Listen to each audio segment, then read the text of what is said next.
One station. Everything. Everything. Alternative 99. My name is Katie, and thank you very much for coming out here. We are all just thrilled beyond words. We feel the same way. Trust me. My question is, I had the pleasure of seeing Rocco Tuesday night at the Best Side, and he was phenomenal. Oh, I've cheers. seen the CD 100 times, and I already have my favorites.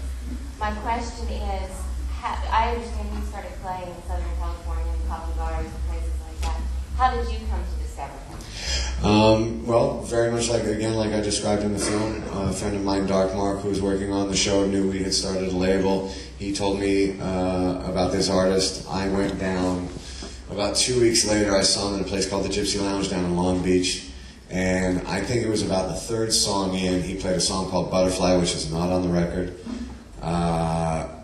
and just blew me away.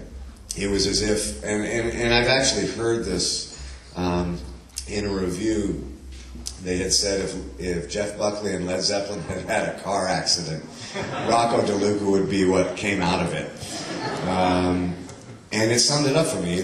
He went into a guitar piece live that just blew me away, and I called Jude up in the middle of the show, and he could barely hear me, and I refused to step outside because I didn't want to miss any of it. I was one of those awful people standing, watching a show on a cell phone. I should have been shot. In the area of Long Beach that I was, I'm surprised I wasn't shot. And it literally started from there. My name's Emily, and Leslie Fram will understand this. They had a top 5 list. Leslie, you know what I'm talking about, right? Yes, I do. Kiefer, you are my number 1. I was wondering later if you would get a picture with me. It would be my pleasure, yeah. Thank you. And I was also wondering if you played an instrument. Oh. Yes, you do. That leaves so much up for interpretation. I started playing violin when I was about 4 years old. My mother let me have a guitar when I was 12 if I continued to play violin till that point. The first job I ever got as an actor was a play called Phone of Straw. It got me my equity card. I was 11 years old, and the only reason I got that play was because I could play violin and I had to play a violin solo in it. And at that moment I realized I had a much more natural affinity towards theater and acting than I ever did as a musician. And that began my incredible respect for musicians. Hi. I was wondering if you have a good following or fan base now in the cities that you toured in the movie? For the film or for the band? Or film, London and Berlin. And also, second question, what's the story with the bunny? Oh, gosh. I'll answer the bunny question first. The bunny, this is kind of a trip. The bunny was, he represented a sports team, and he was kind of a little disillusioned with what he was doing, and he saw Rocco DeLuca and the Bird and play, and just decided to give everything up and follow the band around and help out when he could. Became an alcoholic, started smoking, and we're still trying to help him out, get him into a program, but he's really kind of big, so we just let him do what he does. And, oh gosh, the other part, and I'm not the bunny. Yeah, absolutely. I think one of the great things, and obviously, make no mistake about it, when Manu talked about making a film about this band and going on this tour because he thought it was going to be a disaster, I saw this as an alternative option for helping to break a band. And I think the music industry right now is in such a change that those options need to be explored. And so we certainly welcome this opportunity. Manu made his film. We're very proud of it, regardless of how difficult at times it is to watch it. But what it does, which is amazing, is in the towns that we have gone and we have shown the film, it starts a couple people. And again, let's say there's 200 people in the audience this evening. I'm not expecting all 200 people to love this band. I'm certainly not expecting all 200 people to love this film. but we're hitting about a 75% rate.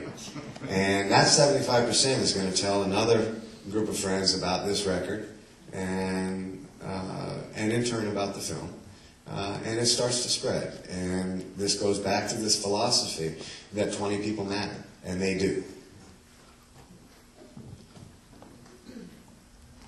Hi. Yeah. All right, forgive me, I'm a horrible public speaker, especially when I'm nervous, and I am nervous. I'm doing really well, too. First of all, I just wanted to say you're my all-time favorite actor. Oh, thank you. And I will say I specifically came here to see you, and I'm sure there are other people in the audience like this, but after watching that, I'm going to have to go out and buy that CD. He's awesome. He's special, isn't he? He really One is. of the best things that's happened to me, and this is something that Manu and I have laughed about since we have started, was that I could go to a concert and there would be a lot of people that will show up that were fans of either my film work or 24 or both. And then there's a lot of kind of alternative, really cool kids that will show up really to make fun. And yeah, it happens. And at the end of it, as I'm walking in, I will sign a lot of stuff and I will meet a lot of people, and people will come there and they will talk to me and da-da-da. And by the end of his show, I could be sitting in the corner of that bar, I could be sitting in the front of that bar, and it doesn't matter. I am completely alone, and everybody has inundated that band. And in the end, that's what we're trying to do.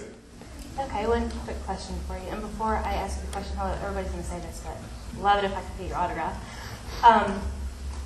Obviously, you went through a huge transformation, and I was just wondering if you found another band or person that you were passionate about. Would you want to keep this absolutely, absolutely. Our focus and our whole belief in the beginning of this label is, and I'm not knocking the major labels. Anybody that is going to make music and help musicians make music, I will support. But one of the problems that I think has really become transparent about the major labels is that they haven't afforded the attention that the artist needs. So instead of taking 20 bands and recording their records and throwing them at the wall and seeing which one sticks like spaghetti, our philosophy was to take one or two acts and focus all of our attention on those and getting them to a place where they have found their audience, where their audience has found them. That is our responsibility, and letting them make a living and letting them make music. It's that simple. Ron Sexsmith is an artist who is a fantastic singer-songwriter. You can read about him on the internet. You can find him at ironworks.com. That record is coming out here in the United States in January, and it is something that we absolutely are passionate about. And right now, our focus is solely on Rocco, and that's how we want to operate as a label. My question is for the director. What did you shoot this in? Was it high-def video or? Yeah, the film was shot with these little cameras of HD video. Yeah, Sony HD video. Oh, thank you. IMS is coming for you. Did you